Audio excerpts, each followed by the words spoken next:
Ethan Carter slammed his notebook shut. Frustration boiling over. Another week. Another failed attempt. The calendar on his wall mocked him with its neat rows of unchecked boxes.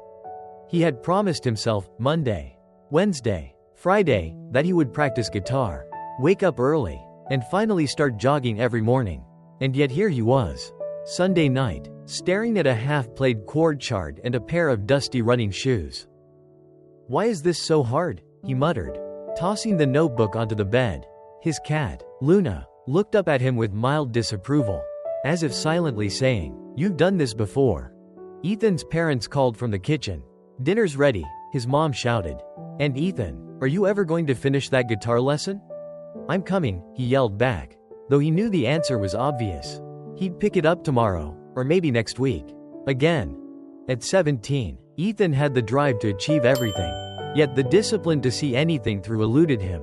His room was a graveyard of abandoned projects, notebooks filled with half-written essays, a guitar with a broken string, running shoes that hadn't seen pavement in weeks. Every attempt at consistency had crumbled, leaving him frustrated and ashamed. After dinner, Ethan wandered to the school gym for basketball practice. Coach Thompson, his mentor and the school's longtime coach, noticed Ethan lingering. He called him over. "Ethan, can I ask you something?" Coach Thompson began, his voice calm but serious. "Why do you keep starting things and never finish them?" Ethan laughed nervously, kicking at the floor. "I don't know. I try. I really do. But I just quit. It's like something inside me shuts off after a few days. I can't stick to anything." Coach Thompson leaned against the wall, his arms crossed. "I see a lot of talented kids, Ethan, but I've never met someone who struggles like this in the same way. And here's what I think. It's not about motivation. You're not lazy. You're fighting your own brain. You're promising to try, not promising to be. That's the difference." "I don't follow," Ethan admitted. "Let me explain," Thompson said. "Discipline isn't just about willpower. It's about identity. You're not going to succeed by trying harder each day. You're going to succeed by becoming the kind of person who simply does, no excuses. No negotiation. Think about elite athletes, soldiers, even historical figures who were terrifyingly consistent. They didn't rely on motivation. They relied on systems that made quitting impossible." Ethan frowned, processing the idea. "So, I have to change who I am?" "Yes," Thompson said, a small smile tugging at the corner of his mouth. "But it's not easy. It's uncomfortable. It's scary. And yes, people will think you're obsessive or weird. That's part of the process. You'll have to face yourself in ways you've never imagined." That night, Ethan couldn't sleep. He thought about his repeated failures, the endless cycle of starting and giving up. For the first time, he realized that he wasn't lacking motivation, he lacked structure, a way to turn intention into identity. The next day, he dove into research. That's when he discovered a modern adaptation of an ancient practice called the unbreakable system. Inspired by Zen monk routines and elite performers' habits, it had 4 key principles. Fixed schedule, performing the routine at the same time every day. Exact sequence, every step done in the same order to eliminate mental negotiation. Public declaration, announcing goals to friends or social media for accountability. Pre-solved obstacles, planning in advance for disruptions, so there's no excuse not to continue. Ethan felt a strange mix of excitement and fear. Could he really commit? Could he force himself to become someone who simply did, no matter what? He made a decision. He would publicly declare his commitment. He grabbed his phone and posted, "I, Ethan Carter, will follow a 90-day uninterrupted routine. Wake up at 5 a.m. 20 push-ups, 10 minutes of journaling, 10 minutes of studying, no excuses, every day." Comments poured in almost immediately. His friends laughed. "You're crazy," one wrote. "Good luck waking up at 5 every day," said another. Even his best friend, Sophia, sent a text. "Are you serious? This is intense. I'm curious to see how long you last." Ethan didn't flinch. For the first time, he wasn't promising to try. He was promising to be disciplined. The thought of failing in front of everyone was terrifying, but strangely empowering. When the alarm blared at 5 a.m. the next morning, Ethan's body rebelled. He groaned, covering his face. "I can't," he whispered. But then he remembered the public declaration. The accountability. He swung his legs off the bed and began his push-ups. Slow, shaky, exhausting, but he completed them. He journaled, he studied, and when it was done, he felt something new, not pride, not relief, but the raw, unshakable sense of having kept a promise to himself. It was only day one, but Ethan Carter had begun the scariest lesson of his life, the lesson that would transform him forever. By the third morning, Ethan's body had begun to anticipate the alarm, waking a few minutes early, heart racing, as if it knew the routine awaited him. But anticipation did not make the process any easier. The discomfort of repetition gnawed at him. His muscles ached, his eyelids burned, and the thought of altering the sequence whispered in his mind, maybe I should swap journaling for stretching or skip push-ups today. Just for today. He shook his head, refusing the temptation. He remembered Coach Thompson's words. Discipline isn't about willpower, it's about eliminating choice. Every time he let the mind negotiate, he had failed in the past. Not this time. He followed the exact sequence: 20 push-ups, 10 minutes journaling, 10 minutes studying, without deviation. Sophia noticed the change immediately. That afternoon, while they sat under the oak tree at school, she smirked. You're like a machine, Ethan. I mean, it's kind of creepy how consistent you are. Ethan shrugged, smirking back. Better creepy than lazy. Besides, it's not for you, it's for me. Sophia leaned back, studying him. Yeah, but people are starting to talk. They think you're obsessive or something. Ethan nodded, acknowledging the truth. That was exactly the point. Comfort was never the goal. The people who felt uneasy around him were still tied to the old, inconsistent norms. He wasn't performing for their comfort, he was building himself into someone they couldn't easily categorize. As the days passed, the routine became less of a conscious decision and more of a mechanical process.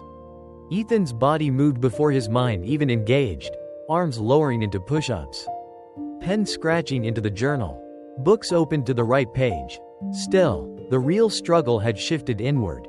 The monotony pricked at him relentlessly. Each repetition was a whisper from the mind. Why are you doing the same thing? Aren't you bored yet? Don't you want to quit? One morning, during push-ups in his dimly lit room, Ethan paused for the first time.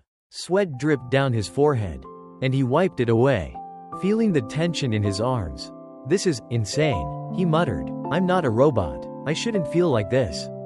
But beneath the protest was another voice, calm and firm. This is who you are becoming.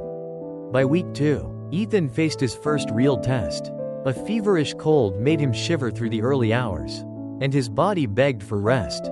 Normally, this would have been the perfect excuse to skip the routine, but he had pre-solved this obstacle. He shortened the push-ups, reduced the journaling to bullet points, and condensed the study session. Nothing was skipped. Continuity was preserved. He moved through each step, body weak but obedient. Later that morning, Sophia walked into the kitchen as he poured himself orange juice. She raised an eyebrow. Did you just do your routine while sick? Ethan nodded, smiling faintly. Yeah, it wasn't perfect, but it still happened. That's what matters. Sophia shook her head, partly impressed, partly bewildered. You're different now. I don't even know what to say. The weeks dragged on, each day testing Ethan's resolve. Rainstorms, school assemblies, and family events tried to disrupt the routine, but the pre-solved strategies worked flawlessly. He did push-ups in hotel rooms during weekend trips, journaled in the backseat of the car, and found small corners of quiet for studying whenever time allowed. No excuse could derail him. During this time, Ethan noticed a subtle, almost imperceptible change. His mornings were no longer a war against his body or his mind. Instead, there was a flow, a quiet rhythm in his movements. His muscles remembered the sequence, his brain had surrendered the debate. Push-ups, journaling, study, each step became automatic. Yet, the mental tension was still there, quiet but persistent. His peers began noticing the transformation too. Whispers followed him in the hallway. How does he do that? One student asked another. Does he even sleep? People observed from a distance, unable to comprehend someone maintaining such relentless consistency. Coach Thompson pulled him aside one afternoon. You're doing something most adults can't even imagine, he said, watching Ethan jot notes into his journal. This isn't just about habits anymore. You're reshaping who you are. Ethan swallowed, feeling a mix of pride and fear. It's weird. I'm starting to feel like I'm not just doing it for results anymore. I'm becoming it. Exactly, Thompson said, smiling. And that's when the scary part begins. People will call it obsessive, extreme, unhealthy, but that's the truth of transformation. When you step out of normal, you'll always make others uncomfortable. Don't let that stop you. By week 6, the transformation was undeniable. Ethan no longer consciously thought about the routine. The push-ups, journaling, and study sessions were instinctual. His body moved before his brain engaged. He had reached a state where continuity had overridden hesitation, where identity had replaced indecision. He was no longer trying, he was simply being. And yet, despite the physical ease, the mental discipline remained profound. The mind still tested him subtly, questioning the monotony, nudging him toward compromise, but he had learned to recognize it, to accept it, and to continue regardless. Ethan Carter had begun to embody a principle far beyond teenage ambition. Consistency is not about motivation, it's about identity. And the deeper he sank into the routine, the more he realized the truth of Coach Thompson's words. The most frightening level of discipline is the one that transforms you from within. The days blurred together, each sunrise indistinguishable from the last. Yet Ethan Carter felt a quiet transformation growing within him. By week 10, the routine was no longer a conscious effort. His body moved automatically, following the exact sequence of push-ups, journaling, and study. He barely noticed himself doing it, he simply was doing it. Life, however, remained unpredictable. A weekend trip with his family to visit relatives in another state presented a new challenge. Normally, travel meant skipped routines, excuses, and guilt piling up, but Ethan had already anticipated such scenarios. Hotel room push-ups, journaling in spare moments while everyone else watched television, studying quietly on the plane. Each disruption was accounted for, and each was executed flawlessly. The system he had built allowed no gaps, no compromises. Even a mild injury during a casual pickup basketball game didn't derail him. His ankle throbbed, but Ethan adjusted the routine without hesitation. Modified push-ups, seated journaling, reading instead of intense study. Continuity remained the priority over perfection. Each day completed reinforced the identity he had been forging. By the final week, his peers were noticing. Whispers turned to questions. How does he do that every day without fail? Doesn't he sleep? Even teachers began to take note, amazed at the transformation of a student once known for inconsistency and unfinished projects. But to Ethan, the external recognition mattered little. He wasn't performing for validation. The work had become a reflection of who he had become. On the 90th day, the alarm rang at 5 a.m., as it had for 3 months. Ethan rolled out of bed, completing his push-ups with familiar precision. His journal entries flowed effortlessly, and his study session concluded with calm focus. When he finally closed his book, he looked around his room and noticed how subtly everything had changed. The unfinished notebooks of the past were gone, replaced with completed journals. His guitar, once neglected, had become an instrument of mastery as he had committed to consistent practice. Sophia knocked on the door, peeking in with a wide grin. "You actually did it, all 90 days." Ethan smiled, exhausted but fulfilled. "I didn't just do it, I became it." There was a moment of silence between them, a recognition of the profound change that had taken place. The boy who had once quit every challenge after a few days had transformed into someone unbreakable. Someone whose consistency inspired awe, even fear. Ethan's parents were equally amazed. "We can't believe this is you," his father said, shaking his head. "You've completely changed." Ethan nodded, a quiet understanding passing through him. It wasn't about being perfect. It wasn't about showing off. It was about becoming the kind of person who can't do it any other way. Coach Thompson's words echoed in his mind. The most frightening discipline is the one that changes you from within.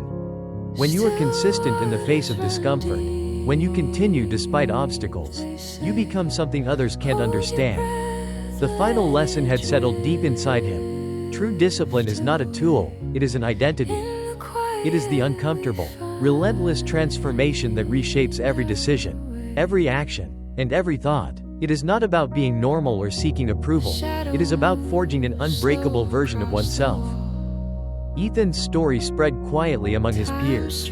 Some admired him, some were skeptical, some simply shook their heads in disbelief.